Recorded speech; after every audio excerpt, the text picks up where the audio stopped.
ShinRobjira.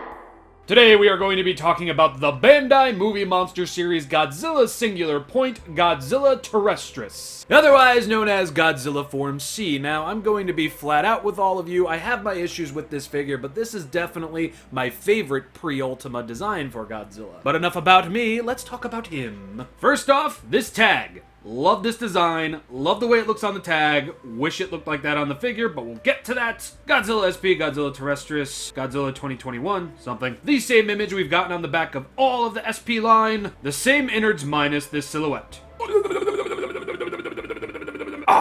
Right up front, GOJI Tetris over here, that is but one, is a bit of an eye-catcher for many different reasons. It could be the color, it could be the fact that he's got a snake head with a snake mouth. It could also be his posture, or it could be the fact that the front-on view here reminds me of a recent scare in Resident Evil Village.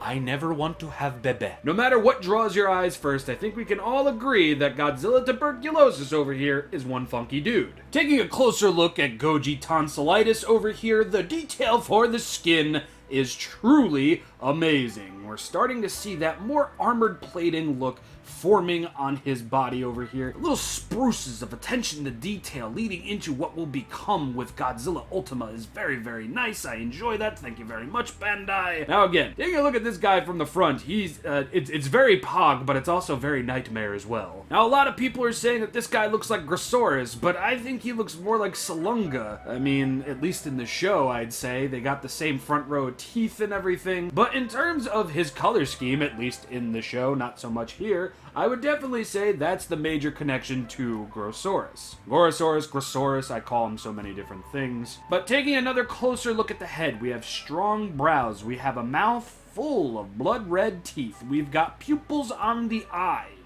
Honestly, moving forward, I really hope this is how Bandai handles eyes from now on. You don't gotta paint them, just sculpt them on in there. That would be really, really nice. Or you could just paint them. That maw of GOJI is just something else, man. I would not want to come across this dude walking down an alleyway, that's for truesies. He do got a little bit of a speck on his front teeth, but I'm not going to shame him. And just overall, when it comes to the head, the detail is on point and the paint is great. But we run into our first paint-based problem right at the base of the neck. This isn't painted silver, nor is it painted any of this orangish red either. Now the sad thing is, it continues on over here, and then it continues on to the tip of the tail. Now, this is going to be my one major problem with this, because everything else I pretty much expected, and I don't have an issue with. Bandai, paint this. I don't care if a few of these end up being silver, but at least put an effort in. Like, the only reason these are silver is because they're a separate piece that you glued into the figure. This is definitely something that you need to improve on, man. Fantastically detailed, yes, don't get me wrong, but come on. The breaking of the color palette over here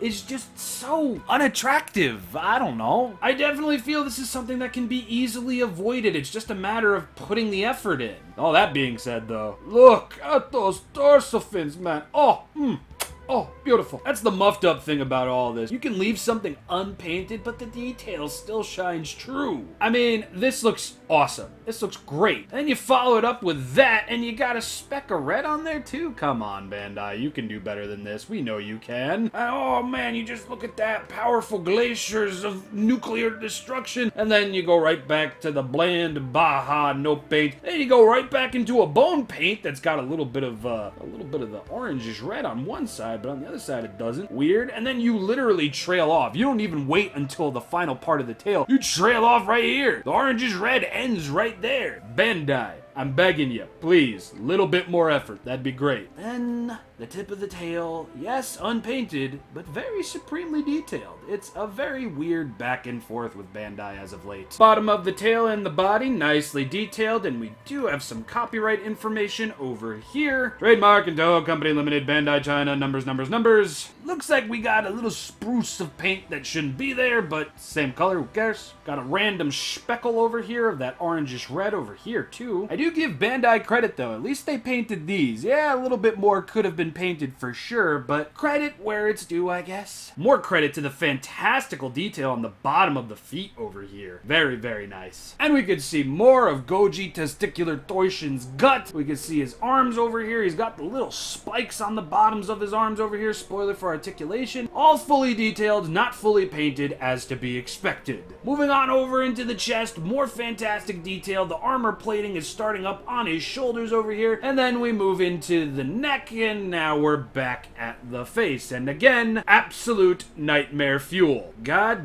is that impressive. Not gonna lie, this would totally pass for a good swimming pose for this character. Love his big goofy arms over here and just how nicely that they're detailed. I love this very scaly to armor plated look that they have going on with the arms. I really, really do. And I love that even more on the legs over here. This is fantastic, man. Oh, jeebus. If these figures weren't as detailed as they are, I'd definitely be giving Bandai a lot more of a hard time when it comes to their Movie Monster series stuff, but just look at that. The other side of the leg, too, is very nicely detailed, and he's even got his little pinky toe, which, as per usual, is unpainted. Only now am I noticing that not all of these dorsal fins are fully painted. Seeing a lot of mixed blues going on here, a lot of areas where the silver just really didn't stick. Interesting, interesting. Don't get me wrong, there's a lot of really great areas on this figure that are painted supremely. The head, for example, fantastic. But to go from the fantasticness of the head to this one dorsal fin that you just didn't paint, to a whole row of painted dorsal fins, to a whole bunch of not painted dorsal fins, to a whole bunch of painted spikes, to a whole bunch of non-painted spikes, Bandai, come on. Do better than this. You can. We know you can. Come on. So despite the high of the face, I'm definitely going to have to give paint a half a star. This could have been done a lot better, Bandai. Come on. But in terms of details, though, no surprise, I'm going to give that a full star because this dude is just loaded. He looks fantastic. I mean, even if this thing went unpainted, I mean, for one, it's Godzilla, I'd still buy it, but an unpainted version of this in a really cool color. Imagine this color right here, translucent. I'd buy that in a heartbeat. Before we move on to Articulation, though, let's take a look at what our friend ShinRobjira did with his repaint of this figure. Holy moly! Can you imagine if this guy worked at Bandai? Man, I'd pay $50 per figure if they looked like this. Anyway, GOJI Tortilla can spin at the arms, which I really wasn't expecting. Looking at the pictures, yes, I saw the seam for this, but I thought they would be glued, kind of like how the tails have been, but no. They can rotate all the way around. GOJI Textile can go all the way around at the legs. This is, of course, repeated on both sides. And unfortunately, GOJI Taxidermy cannot spin at the tail, nor at the end section of the tail. They are both glue sealed. So I went into this figure expecting only legs, but after watching Ultrazilla's review, seeing that the arms actually moved, I was really taken aback. It's like, huh. Good stuff, Bandai. So I got more than I bargained for, but still, Bandai, these tails, they need a little bit more life, fam. Come on. I did, however, receive something that I wasn't expecting, and I mean, it doesn't really affect the figure that much in terms of posability, but I'm still going to give Articulation a full star. GOJI Taxi Driver over here might not be the singular point line's claim to fame. That I would still hold on to Anguirus, but he's still a really cool design that I personally really enjoy, and will easily go down as my favorite pre-Ultima form. I do wish a little bit more paint was added to this thing, and it just makes me feel like Bandai are just holding on to this morphological change box set